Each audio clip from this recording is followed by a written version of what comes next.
আসামোলজি চেনেলটোলৈ সকলোকে স্বাগতম জনাইছোঁ। আজি ভিডিঅ'টোত কেইটামান গুৰুত্বপূৰ্ণ সাধাৰণ জ্ঞানৰ প্ৰশ্নোত্তৰ উল্লেখ কৰা হ'ল। এই প্ৰশ্নোত্তৰকেইটা বিভিন্ন প্ৰতিযোগিতামূলক পৰীক্ষাৰ কাৰণে খুবেই জৰুৰী। ভিডিঅ'টোৰ প্ৰথম প্ৰশ্নটো হৈছে 2026 বৰ্ষৰ ভাৰতৰ গণতন্ত্ৰ দিৱসত উপস্থিত থকা বিদেশী মুখ্য অতিথিসকল কোন আছিল?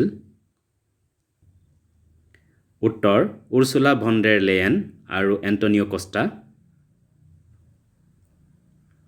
উৰ্চুলা ভন ডেৰ লেয়েন হৈছে ইউৰোপীয়ান কমিশ্যনৰ প্ৰেছিডেণ্ট, আনহাতে এণ্টনিঅ' কষ্টা হৈছে ইউৰোপীয়ান কাউন্সিলৰ প্ৰেছিডেণ্ট। 2026 বৰ্ষৰ জানুৱাৰী মাহত এক বিমান দুৰ্ঘটনাত মৃত্যু হোৱা মহাৰাষ্ট্ৰৰ উপ মুখ্যমন্ত্ৰীগৰাকীৰ নাম কি আছিল? উত্তৰ অজিত পাৱাৰ।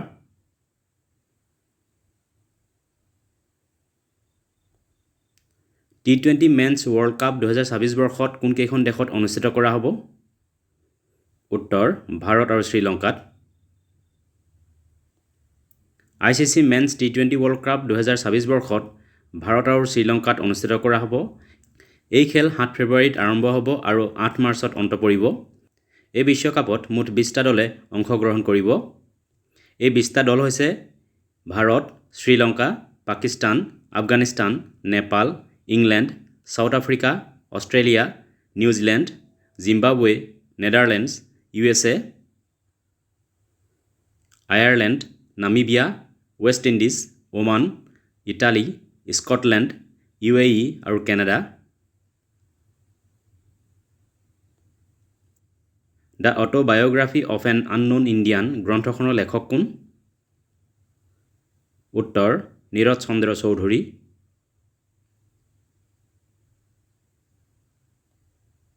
নতুন দিল্লীত থকা কৰ্তব্য পথৰ পূৰ্বৰ নাম কি আছিল?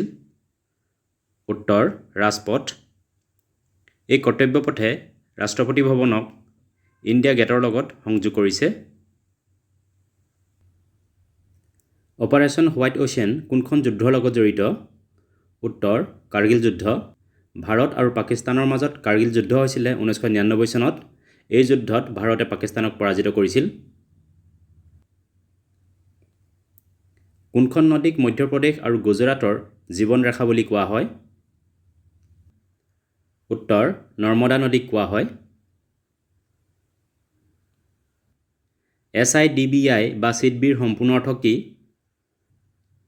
উত্তৰ চিডবিৰ ফুল ফৰ্ম হৈছে small industries development bank of India. বিশ্বৰ আটাইতকৈ ডাঙৰ বৌদ্ধ মন্দিৰ ক'ত অৱস্থিত? উত্তৰ ইণ্ডোনেছিয়াত। এই মন্দিৰ ইণ্ডোনেছিয়াৰ জাভা দ্বীপত অৱস্থিত। এই মন্দিৰৰ নাম হৈছে Borobudur temple. International day of education অৰ্থাৎ আন্তঃৰাষ্ট্ৰীয় শিক্ষা দিৱস কোন তাৰিখে পালন কৰা হয়? উত্তৰ 24 জানুৱাৰীত। 2026 বৰ্ষৰ এই দিৱসৰ থিম আছিল the power of youth in co-creating education. 2025 বৰ্ষত নোবেল শান্তি বঁটা কোনে লাভ কৰিছিল? উত্তৰ মাৰিয়া কৰিনা মাছাডোৱে। মাৰিয়া কৰিনা মাছাডো হৈছে ভেনেজুৱেলাৰ নাগৰিক।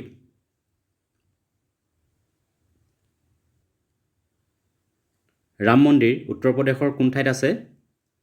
উত্তৰ অযোধ্যাত। এইকেইটা আছিল কেইটামান গুৰুত্বপূৰ্ণ জিকে।